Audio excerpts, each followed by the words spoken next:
할렐루야.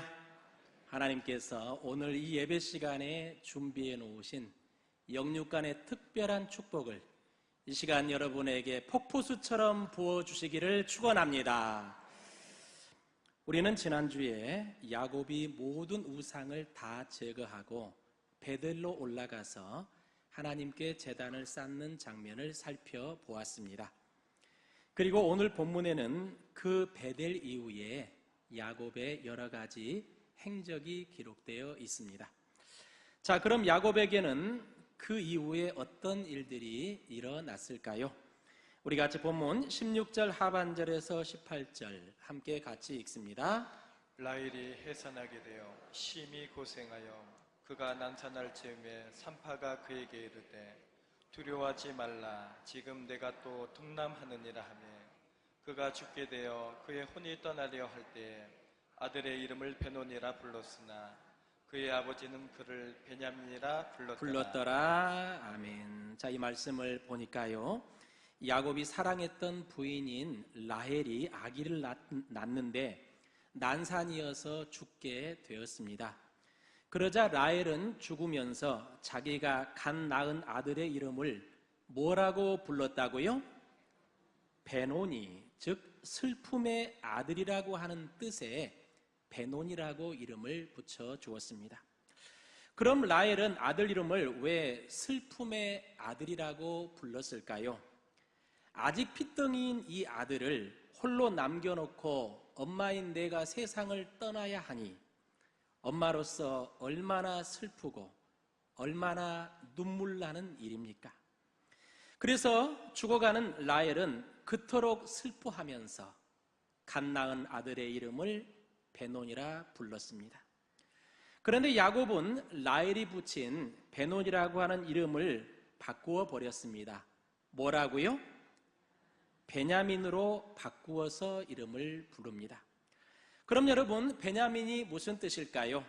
문자적으로는 오른손의 아들이라고 하는 뜻으로서 매우 귀중하고 매우 소중한 아들, 바로 그러한 뜻입니다. 왜요? 이 아들은 내가 그토록 사랑하는 내 아내가 자기 생명을 잃는 큰 대가를 치르고 얻은 아들인 만큼 그만큼 귀중하고 그만큼 소중하다라는 의미로 베냐민이라고 하는 이름을 붙여준 것입니다. 이런 의미에서 여러분, 오늘 라헬의 죽음은 결코 헛되지 않았습니다. 왜요? 그녀의 죽음을 통해서 새로운 생명이 이 땅에 태어났고 그녀의 희생을 통하여 그토록 귀하고 소중한 아들이 이 세상에 태어났기 때문입니다. 우리는 이 장면을 보면서 무엇을 우리도 배우고 우리도 느낄 수 있을까요?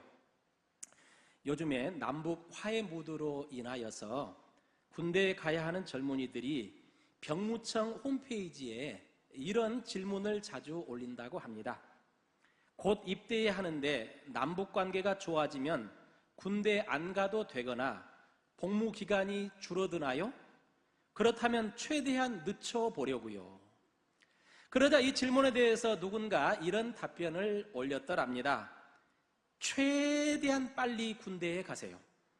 지금은 기껏해야 강원도지만 조금 있으면 백두산이나 계마고원으로 가게 됩니다.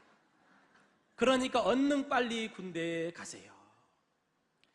여러분, 우리 한국 남자들에게 군대라고 하는 것은 참 고생스럽고 참 가기 싫은 곳이지요.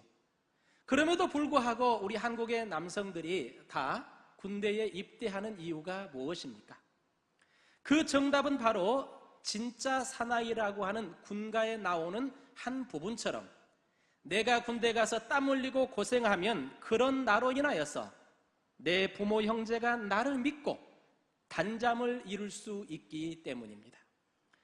그렇습니다, 여러분. 내가 고생하고 내가 희생하면 그런 나로 인하여 내 가족, 내 사랑하는 사람들이 두 발 뻗고 단잠을 이룰 수 있습니다. 내가 내 성질, 내 욕망 등 나 자신을 죽이면 그 죽음은 그냥 죽음으로 끝나지 않고 반드시 새로운 생명을 잉태하게 된다는 사실입니다. 이런 의미에서 여러분, 이 자리에 여러분과 제가, 우리 각자가 그토록 존귀한 하나님의 아들, 딸이 되고 우리에게 죽음을 넘어서는 영원한 생명이 우리에게 임하게 된 이유는 과연 무엇입니까? 우리 같이 로마서 5장 10절 상반절 함께 같이 읽습니다. 곧 우리가 원수 되었을 때 그의 아들의 죽으심으로 말미암아 하나님과 화목하게 되었은즉. 아멘. 여러분, 이 말씀 앞부분에 우리가 원수 되었을 때란 이 자리에 우리 각자가 원래는 사탄의 종이요 지옥의 존재였는데 이런 뜻입니다. 그런데 이런 존재인 우리를 위해서 그의 아들이 죽으심으로, 즉 예수 그리스도께서 저와 여러분의 모든 죄를 대신해 십자가에 달려 죽으심으로 우리는 하나님과 무엇하게 되었다고요? 화목하게 되었다. 즉 이제 우리는 사탄의 종에서 하나님의 존귀한 아들, 딸이 되고 지옥의 존재에서 영생을 누리는 천국의 존재로 바뀌었음을 믿으시기를 바랍니다. 그렇습니다. 여러분, 우리는 원래 지옥에서 영원히 슬픔의 눈물만을 흘려야 되는 베노니와 같은 존재가 바로 우리였습니다. 그러나 하나님의 아들 예수 그리스도께서 저와 여러분을 위해서 기꺼이 희생하시고 기꺼이 십자가에 죽어주심으로 말미암아 우리에게는 영원한 생명이 주어지고, 그러면서 우리는 그토록 존귀하고 그토록 소중한 하나님의 자녀, 바로 베냐민으로 바뀌게 된 것입니다. 여러분, 이것은 우리 각자에게도 적용하면 마찬가지 사건이 우리에게도 일어납니다. 내가 나를 죽이면 그런 나를 통하여서 새로운 생명이 반드시 싹트게 됩니다. 내가 나를 희생하고 나를 낮추면 그런 나를 통하여서 내 가족, 내 이웃, 내 옆의 성도들이 존귀해지고 그런 나로 인하여서 가치 있게 만들어져 간다는 사실입니다. 그래서 누군가는 이렇게 말했습니다. 열매의 가치를 아는 사람은 꽃이 지는 것을 슬퍼하지 않고, 미래의 가치를 아는 사람은 현재의 고난을 회피하지 않습니다. 맞습니다, 여러분. 내가 화려한 꽃으로만 계속 머물러 있으면 어찌 나를 통해서 무슨 열매가 맺혀지겠습니까? 대신에 꽃인 내가 지고 내가 죽고 내가 썩어져야지 그 자리에서 하나님 기뻐하시는 수많은 열매들이 반드시 맺혀질 수 있다는 사실입니다. 이런 의미에서 지난 주간에 우리 교회 캄보디아 단기 선교팀과 함께 저도 며칠 캄보디아에 다녀왔습니다. 그런데 여러분, 우리 한국도 덥다지만 캄보디아도 얼마나 덥던지요. 제가 이번 여름에 우리 한국에서 흘린 땀보다 하여간 3일 동안 별로 한 일도 없었지만 캄보디아에서 3일 동안 흘린 땀이 훨씬 많았던 것 같습니다. 그런데 그 무더위 가운데서도 그곳에 어린이들을 저렇게 모아놓고 우리 교회 21명의 단기 선교 팀원들이 일주일 내내 땀을 뻘뻘 흘리면서 고생한 이유가 과연 무엇이었을까요? 그것은 이렇게 내가 고생하고 이렇게 내가 땀을 뻘뻘 흘리면서 애를 쓰면 그곳의 아이들에게 예수 생명이 새롭게 잉태될 것임을 우리 모두가 확신하고 있었기 때문입니다. 또 이번에는 우리 교회가 여러분들이 마음을 모아서 헌금해서 그 땅에 건립한 하찬캄 북문 유치원 헌당 예배도 있었습니다. 저 유치원이 바로 우리 교회가 이번에 세운 유치원입니다. 그런데 헌당 예배를 하는데 그 지역에 별이 2개인 장군도 유치원 개원식에 참여해서 박수를 치면서 찬양을 하는데 그 모습이 얼마나 은혜스러운지요. 그러면서 그 별 2개짜리 장군이 모든 것이 하나님의 은혜라고 그러면서 너무 유치원을 보면서 좋아하면서 뭐라고 하냐면, 앞으로 이 지역에 우리 북문교회가 초등학교도 좀 세워졌으면 좋겠다. 너무 신나서 별 2개짜리 장군이 이런 이야기까지 하는 것입니다. 여러분, 저는 그 장면을 보면서 우리 교회 성도들이 마음을 모아서 헌금해서 저곳에 유치원을 세운 열매들이 앞으로 저 땅에 줄줄이 맺혀지도록 하나님이 역사하겠구나, 저는 그것을 느낄 수가 있었습니다. 또한 우리 교회가 약 7년 전에 시골 마을에 건립한 오웬 교회도 방문을 했었습니다. 그리고 그날 저희를 맞으러 나와 있는 오웬 교회 식구들이랑 저렇게 사진을 찍었는데요, 맨 가운데 한석규 닮은 사람은 여러분이 잘 아실 거고요, 제 오른쪽에 물병을 들고 있는 분이 오웬 교회의 담임 목사인 다나한 목사님입니다. 그리고 왼쪽에 목발을 짚고 있는 분이 그 교회 본 전도사님이시고요, 오른쪽 끝에 머리 하얀 남자분이 오웬교회 장로님이시고요, 왼쪽 맨 끝에 여자분은 오웬교회 집사님이십니다. 그러면서 현재 오웬교회는 장년들이 25명 정도 모이고 아이들은 60명 이상 모이는 교회로 성장하고 있다는 이야기를 들었습니다. 그런데 저는 특별히 소아마비가 있는 본 전도사님을 보면서 은혜를 많이 받았어요. 여러분, 농업국가인 캄보디아에서 저런 장애가 있다고 하는 것은 거의 사람으로서는 존재 가치가 없다는 뜻이 아니겠습니까? 그런데 우리 교회가 세운 오웬교회를 통하여서 저 본 전도사님도 하나님을 만나고 말씀을 배우고 저렇게 전도사님이 되어 하나님과 교회를 섬기면서 사람 노릇하고 있는 것을 볼 때에 제 마음에 참 감동이 생겼습니다. 그렇습니다. 우리 교회도 이 예배당 건축하느라 과거에 물질이 부족해서 힘들 때도 있었지만, 그래도 우리 부문교회가 꾸준히 선교의 비전을 가지고 우리가 우리 물질 희생하면서 캄보디아 땅에 복음의 씨앗을 뿌려왔더니 하나님께서는 저렇게 아름다운 생명의 열매들을 계속해서 거두고 계신 줄로 믿으시기를 바랍니다. 사랑하는 여러분, 내가 양보하고 내가 희생하고 내가 내 땀 흘린 곳에는 반드시 아름다운 열매가 맺히도록 하나님의 손길이 역사하십니다. 내가 떨어지고 내가 썩고 내가 죽는 그 자리에는 반드시 새로운 생명이 잉태하도록 하나님이 함께 일하신다는 사실입니다. 그러므로 오늘 이 예배의 자리에 오신 우리 모든 성도들은 우리 주 예수 그리스도처럼 나 죽어서 남 살릴 줄 아는 하나님의 귀한 백성들이 다 되시기를 주님의 이름으로 축원합니다.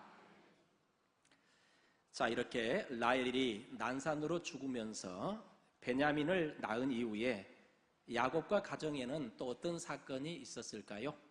우리 같이 본문 22절 함께 있습니다.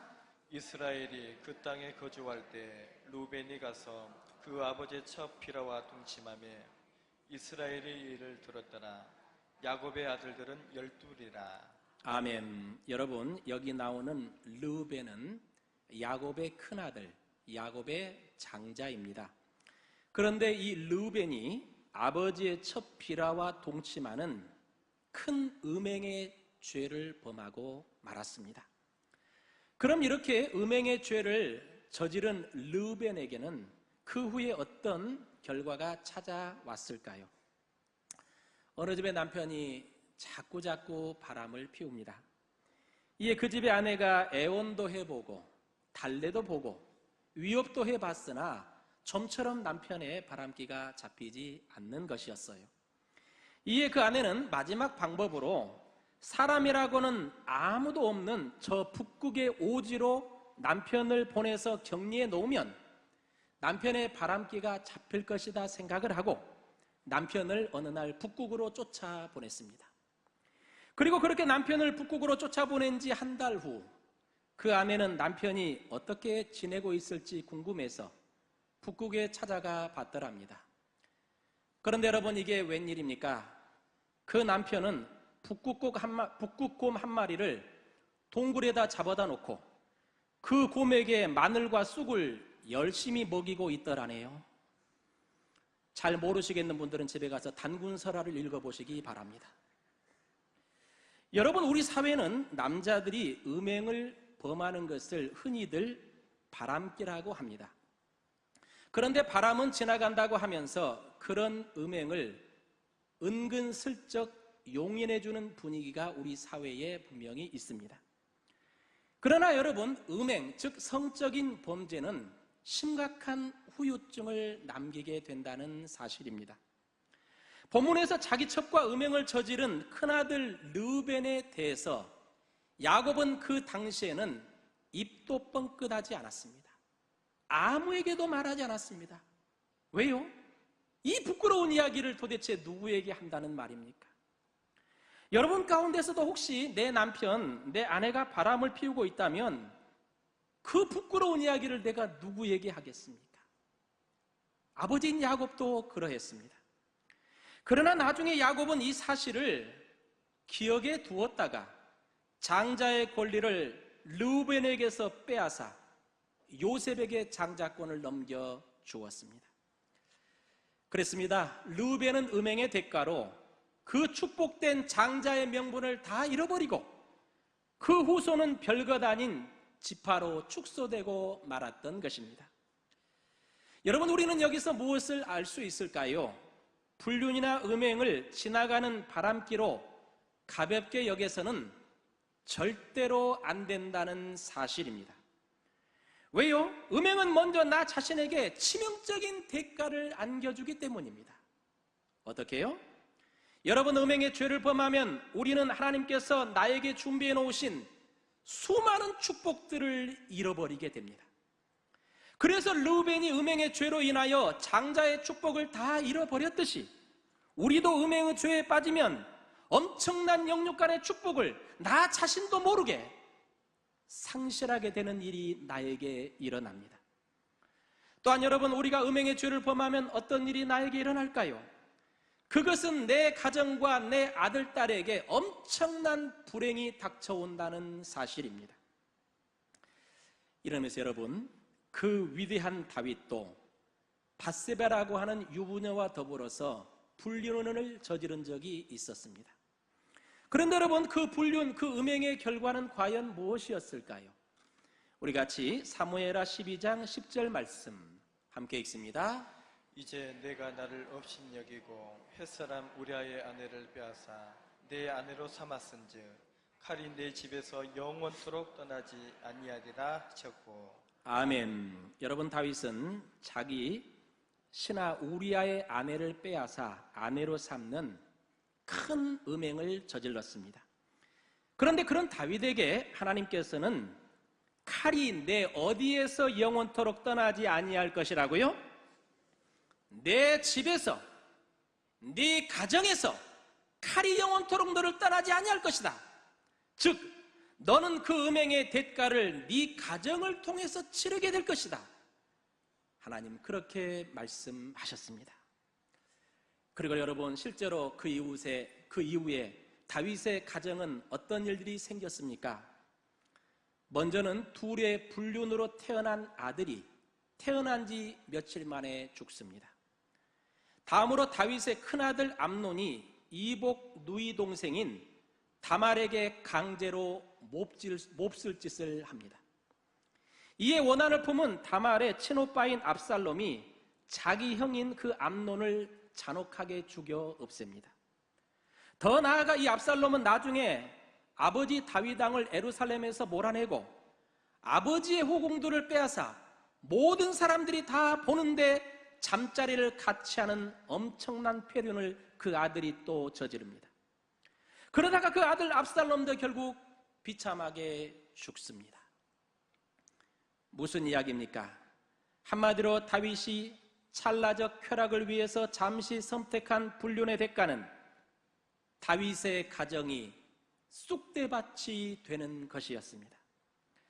그렇습니다. 여러분, 지금 현재 TV 드라마에서 아무리 불륜을 미화하고 있다고 하더라도 불륜의 결과는 축복의 상실이요, 음행의 결과는 가정의 처절한 불행입니다. 자기 아내 외에 술집 여인, 이웃집 여인과 잠자리를 같이 하는 남편, 자기 남편 외에 다른 남자와 잠자리를 같이 하는 아내, 그들의 가정에는 어둠의 그림자가 무겁게 들이올 것이라고 하나님은 그 백성인 우리들에게 경고하고 또 경고하고 계십니다. 그러므로 여러분, 이렇게 무서운 결과를 가져오는 음행을 이 자리에 있는 우리 성도들은 싹부터 단호하게 자르시기를 바랍니다. 빨리 정리하시기를 바랍니다. 그것이 내가 살고 우리 가정이 사는 길입니다. 여러분에게 질문을 한번 드려보겠습니다. 예를 들어서 여러분들이 술을 굉장히 좋아해요. 그런데 건강 때문에 이제 술을 끊어야 되겠다 결심했습니다. 독하게 결심하고 기도도 열심히 해서 지금 한 달째 술을 안 먹고 있습니다. 자, 이 상황에서 갑자기 내가 정말로 술을 끊었는지 한번 확인해 보고 싶은 마음이 들었습니다. 그래서 예전에 내가 자주 가던 단골집에 들러서 술하고 족발 안주를 시켜놓고 기도합니다. 주여, 제가 이 술을 안 먹을 용기를 허락하여 주옵소서. 이 술을 이길 힘을 허락하여 주옵소서. 이렇게 술집에 가서 술을 자기 눈앞에 놓고 간절히 기도하면 이거 지혜로운 것인가요? 미련한 것인가요? 심히 미련한 것입니다. 왜요? 저러다 결국 넘어갑니다. 그렇습니다, 여러분. 악한 마귀는 우리를 한 걸음씩 음행을 범하는 그 자리로 우리를 이끌어 갑니다. 그러므로 우리는 그 근처에는 얼씬도 하지 말아야 됩니다. 그래서 최근에 영국의 패트릭 마빌로그 목사님은 그의 칼럼에서 음행의 문제에 대해서 이렇게 언급한 바가 있습니다. 오늘날 많은 사람들이 음란과 정욕을 무해한 죄라고 여기지만 사실 그런 생각은 그 무엇보다도 매우 파괴적이다. 어떤 통계 자료에 따르면 이혼 사례 중 56%가 포르노 중독에서 비롯된 것으로 나타났다. 그렇습니다, 여러분. 우리는 불륜, 음행이라고 하는 엄청난 죄를 범하기 훨씬 이전에 벌써 인터넷과 스마트폰을 통한 포르노 시청과 음란한 생각 등에서 먼저 벌써 음란의 죄를 범하기 시작합니다. 그리고 그 범위는 점차 확대되어 결국 실제로 몸으로 죄를 짓는 데까지 이르게 된다는 것입니다.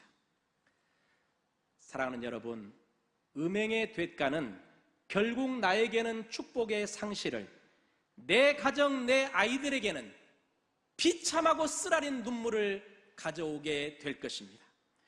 그러므로 이 자리에 우리 모든 성도들은 그런 추한 죄는 예수 이름으로 단호히 정리하고 내 몸을 거룩한 성전이요 깨끗한 축복의 그릇으로 갖고 갈 수 있기를 주님의 이름으로 축원합니다. 자, 계속해서 본문의 야곱에게는 또 어떤 일이 일어났을까요? 우리 같이 본문 28절과 29절 함께 같이 읽습니다.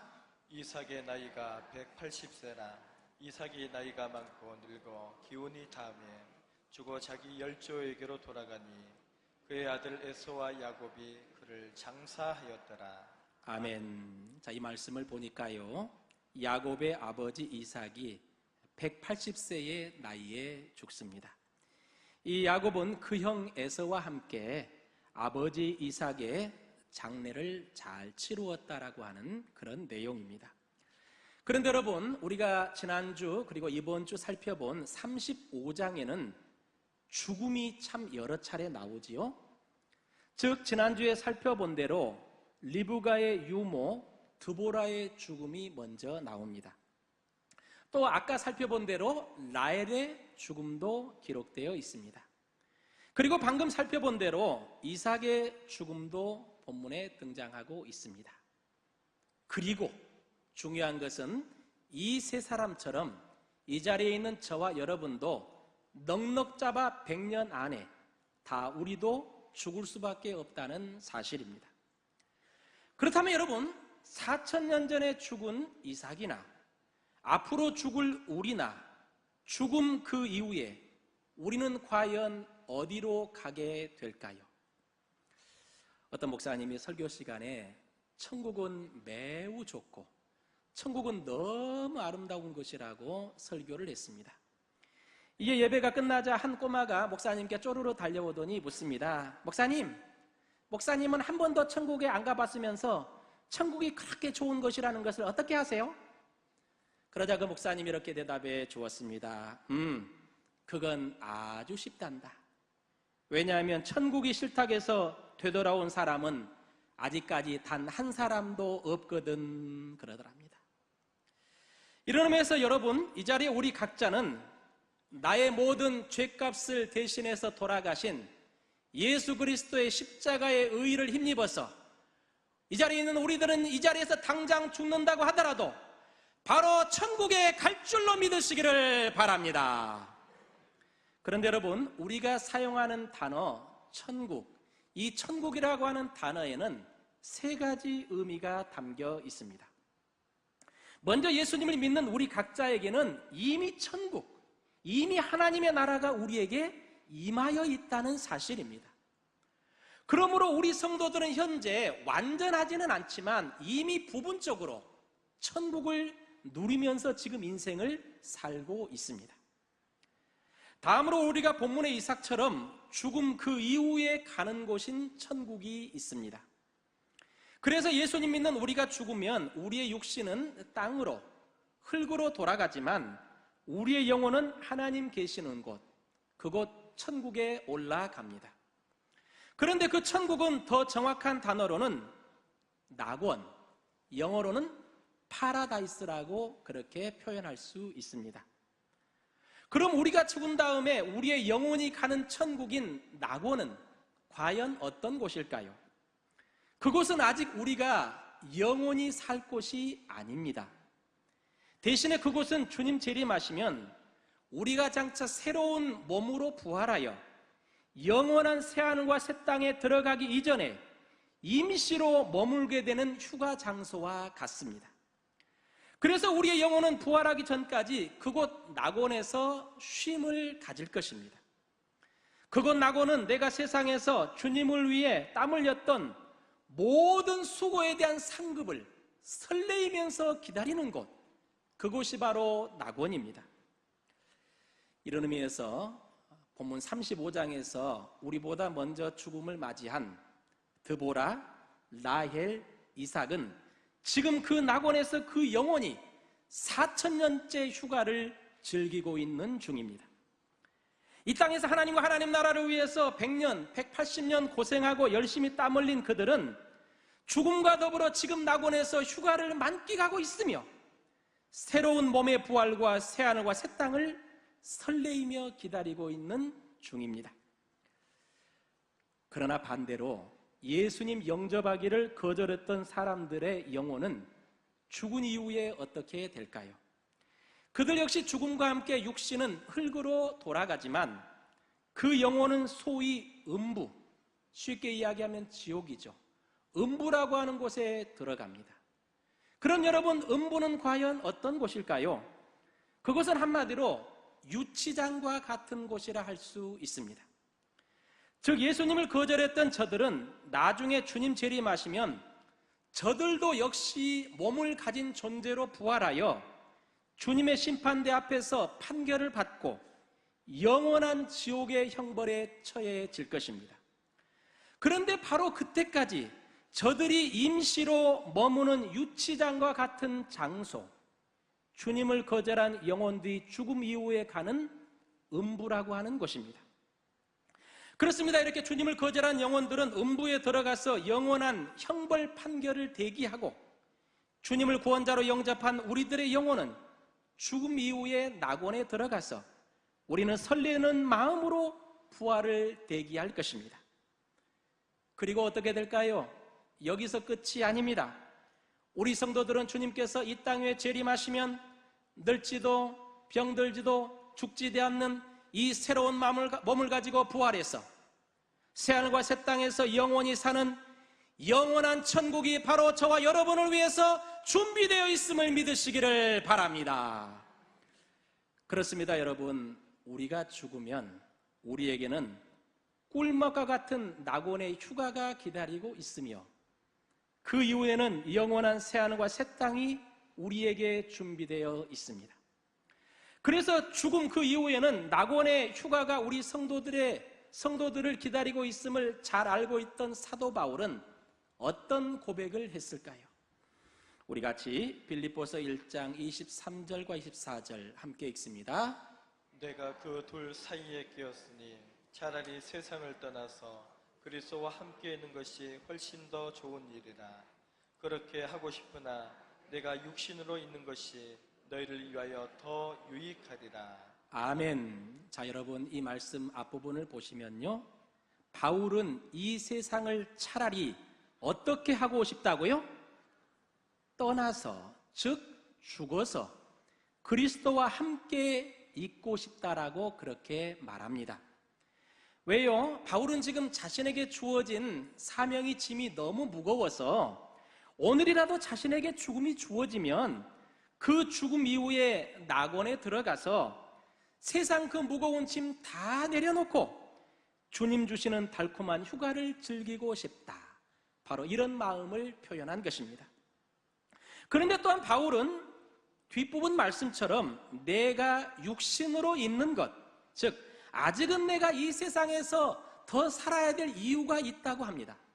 왜요?